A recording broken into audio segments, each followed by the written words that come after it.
This will be our last episode in this series about death and grief. And many of you have been asking about the cat. Where is Belle? She comes in and out, and it's really wonderful to see the attention that you have on her. And so we want to tell a little story. Something happened recently where Belle actually passed away, and so we would like to kind of share that experience with you, tell you how it went, and in the perspective of this whole subject that we're talking about. So how do you want to start? Well, death is a very interesting process, so we've been talking about it for some time. And then in the last couple of weeks, we got to witness it in first-hand experience. Yeah. And so Belle is part of the relationship. She's been with us for 20 years, so this is a cat that's had an amazing life. But this process was really fascinating to watch. Sad, because the cat was that important to us. But at the same time, the cat was very aware. And what we watched for about 2 days before that, she started to slow down very dramatically. She started to wobble a little bit.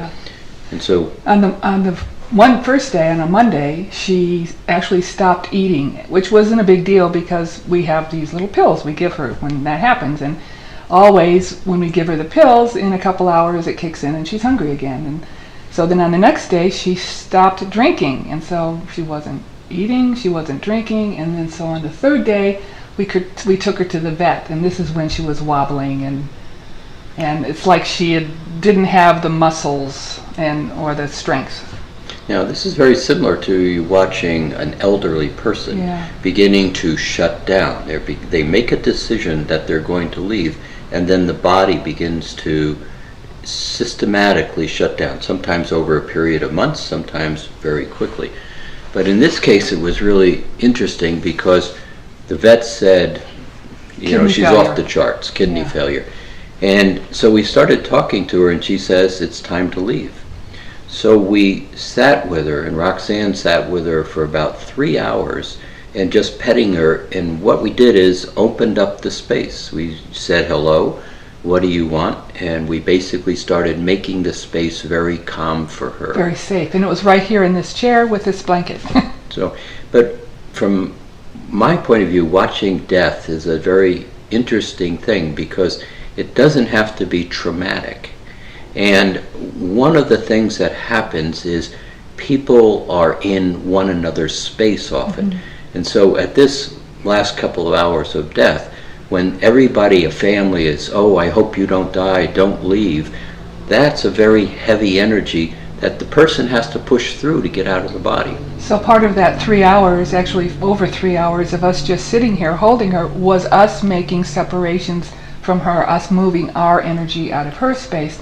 And what we watched is she just breathed slower and slower, and she was so still, and she was way out of her body. And we created this really safe space. It was perfect.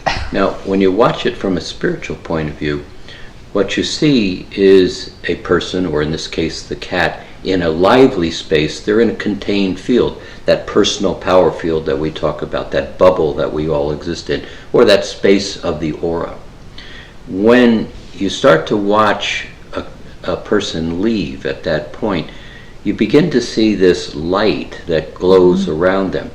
And it's as if this additional ball of light begins to expand, and it gets fairly large, and that little piece, that them in that space, is pretty small. But you watch that little space begin to open up, and it begins to get light inside that body. And so the consciousness in the body begins to merge with the consciousness in the outer space, in the all that is, in going home. It is very fascinating because in my reality, I've assisted 6 people to die. And they all asked, 4 of them very consciously, 2 of them without using words, but saying, please help. And same thing happened, opening up the space for them to step into it. And in the last minutes, they would talk about how beautiful it is, or the angels are there. And then it was as if they just merged with that space. And there was no drama about stepping out of the body. And the same thing happened with Belle. Yeah, and what we watched was her expanding into this, I don't know, unified field, this something bigger.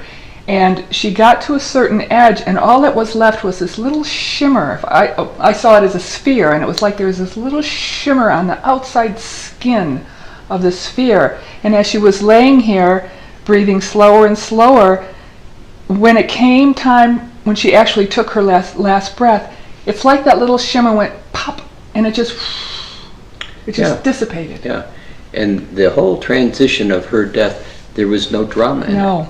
She was very calm and very clear. She said, "Hey, this is what I'm doing. It's time to leave." And she would take her energy back from us very clearly. It was, "I'm now collecting me up." Yeah. And it was a thank you, taking her energy back.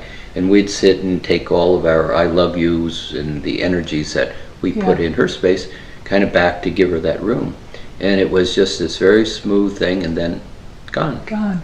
Really quite a beautiful process, particularly if you can get out of this, and this is the hard part, this is my pet, this is my friend, this is my relationship.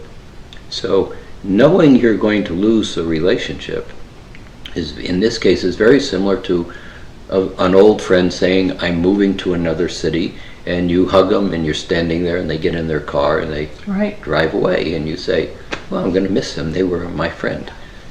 If you can view this process of death with someone who's close to you from that space of this is my friend and they're stepping into a new place, the drama inside you, of which very little of it is your drama. It's the history of people watching and observing and participating in death. It's not your energy necessarily, but it becomes the drama of death that we get kind of sucked into. It's the belief of what it is, the cultural belief of what death is. Right. So many people go into tears and agony and loss, and it's an exaggerated set of feelings that doesn't belong to you.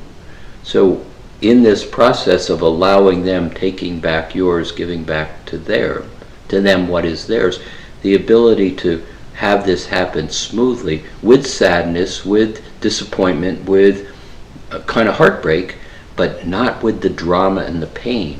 And the ability to then smoothly step back into your space over the course of days or weeks becomes much more acceptable and comfortable. And then after she passed away, we just sat here for half an hour, 45 minutes, just holding her and petting her and thanking her and saying goodbye. And and in that particular space, it was really a gift because petting her and just saying hello to her, even though she had just left the body, created a space to where she would jump up on the couch when we would be watching Netflix or something. And that sensation of her always being there is still very present. And it's like she'd get on my lap and I can sit here right now and feel her presence, or feel her presence. And so it's never a loss as long as you hold the memory and the awareness. If you hold the memory and awareness of, "Oh, she's gone, isn't this terrible?" that's what you'll get. But in that case, we had a half an hour of basically really holding her and establishing that space. And now it's something where I can sit in my meditation and feel her jump up on my lap and be very comfortable with that process. And we're also hearing her. Like yesterday, there was a sound outside the house, and I was convinced it was Belle upstairs yelling at us. And I think in the process of life and death and relationship, many of us say, "Well, I just heard him," or "I just felt her." And you are. But it's that process of allowing this to be smooth and comfortable, giving them back their energy and taking back yours, that makes the process of dying more comfortable for everybody. So we just wanted to kind of share that with you and let you know that that occurred, and it was beautiful and perfect, and I want to die like that.